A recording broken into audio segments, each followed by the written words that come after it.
Hi, this is Alex Moroz. I'm the General Managing Partner of the Legends and Heroes Tour.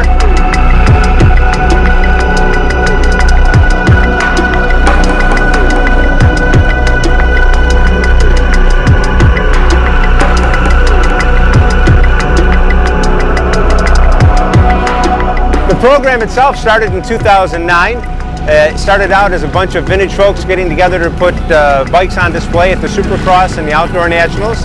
And the Legends and Heroes Tour evolved out of that to honor the legends and heroes of our sport. And at every national, we celebrate champions of our sport, from Danny Laporte to Brad Lackey to the Professor Gary Bailey, and share with their information with the masses their great history and legacy.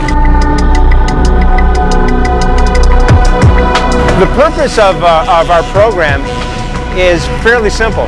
It's to educate the next generation of the history of our sport. 77 and 86. 86. All right, shoot up! What? Yeah, it's a leather strap. Back in the day, high technology, right? They used a leather belt. What's unique about the Harley Davidson is that its seat geometry was right up on the tank, which allowed you to get over the front end. The side panels are made of fiberglass. Fiberglass side panels. Oh my gosh. This is Moto 1. This is a traveling museum. The rig itself was donated by the Professor Gary Bailey, who graciously gave us his original Honda training rig. Boy, this is the neatest thing that I think that we've got going right now, because preserving the history of this sport is really important. And I've become more and more involved with it with Alex Moroz and trying to get this thing going so people know where this came from. Because the Legends and Heroes Tour is all about the history, there's some pretty cool bikes here that we want to really point out. We have on example today the winning 1969 bike from Gary Bailey's Firecracker 500 with the steel rims, the Girling shocks, and the fiberglass tank. I saw the Legend and Heroes rig and it was really cool.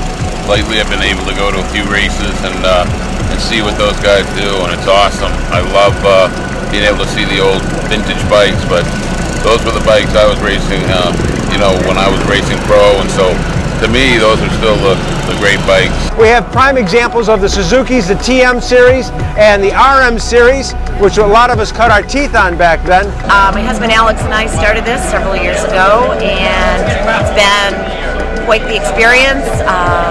The crowds love us. It's wonderful to see the different generations come and see our display, from the parents to the children to the grandchildren.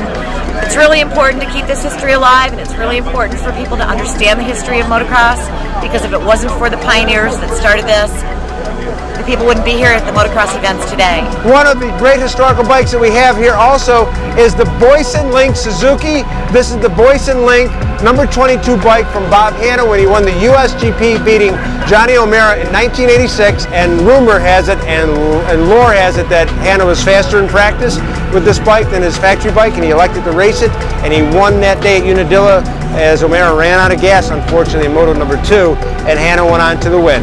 I hope they can continue on, because I always see a lot of people over there checking it out, so I know I'm not the only one who likes it, so it's really cool. Knowing more about the riders that they know nothing about, knowing more about the motorcycles, and I think it's great that these people bring their motorcycles out here for all these fans to see them, to showcase their motorcycles, and for them to see what it was like back in the day. To me, this is awesome when we need more of this. The whole program itself is to be brought to the masses and to share with everyone our rich history of the sport. So come on by and take a look at what we have. Visit us at the legendsandheroestour.org, or come out to any great Supercross or motocross race and see the display. Come visit and take a look at the timeline of great history of 40 years of motocross here in the USA.